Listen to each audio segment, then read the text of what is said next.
Part 2. You will hear a tour guide from Light Travel Agency giving some information about a trip to southern Scotland. First, you have some time to look at questions 11 to 16.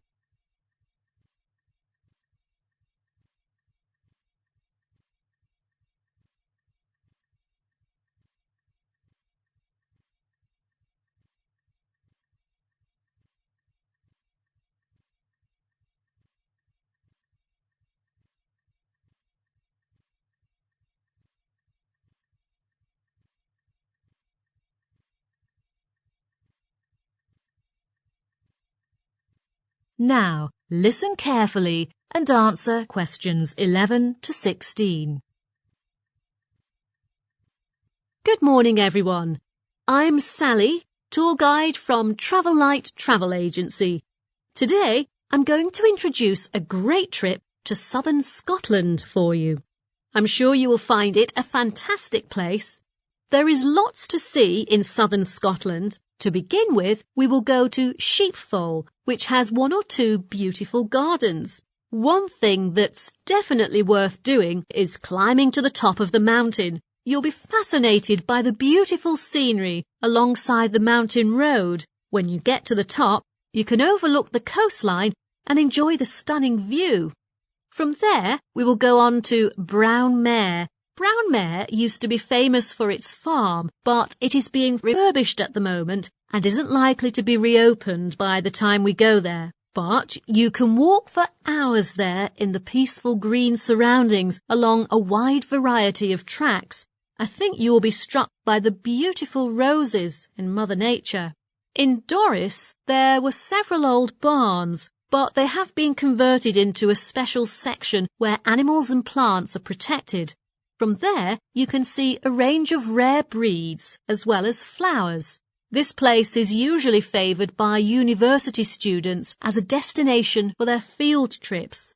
Then we will go to Lodge Estate, which is the most favourite location for children, as they can watch the baby deer. But remember, don't give food to them. Photography is allowed there, and when you leave, you can get 1 free photo at the exit. But please don't move rocks or branches to take photos. You should leave the site intact.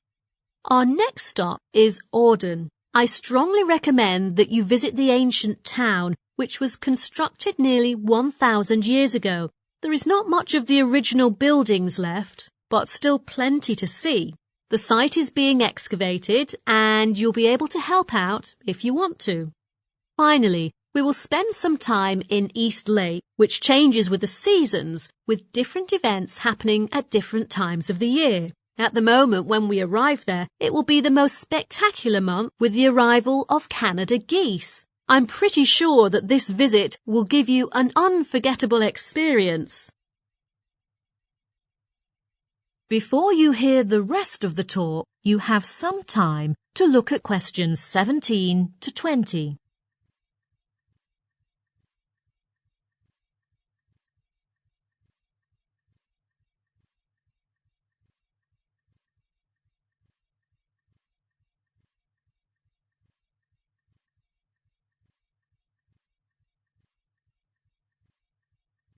Now listen and answer questions 17 to 20.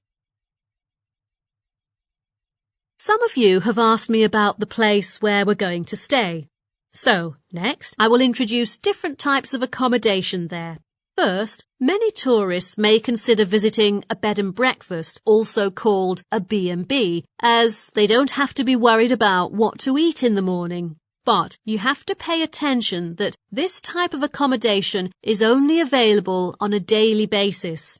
The cheapest possible option is to stay in a hostel, but you should be aware that sometimes you are provided with only a single bed with several people sharing the same room, and meals are not included. But some people think they have never had such an experience before, that they want to have a try. More importantly, they don't have to change accommodation for a whole week. For those who want to visit the castles, I recommend you stay in the cottages nearby with beautiful surroundings. The owner promises that the rent can be paid every 7 days, so just be relieved to have a peaceful life there. For our members, I will introduce some benefits you can get from our travel agency. As for the accommodation I just mentioned, someone has asked if we offer a discount. I'm afraid to tell you this is only for premium members who can benefit from 10% off the original price. For those self-driving travellers, you might be interested in the parking service. Parking space is always limited at the hotel, so we only offer free parking service to premium members as well. I'm afraid ordinary members have to pay a fee for parking. The good news is all of you can enjoy our guide service without any charge, including the visit to attractions like the castles. But remember, the entrance fee has to be paid by yourself. Oh, I nearly forgot. You can also receive regular copies of magazines about the native food and attractions in Scotland absolutely for free. It's a gift for you. I hope you will like it. Okay, that's all I want to share today. If you have any more questions about the trip, please call me at... That is the end of part 2. You now have 30 seconds to check your answers to part 2.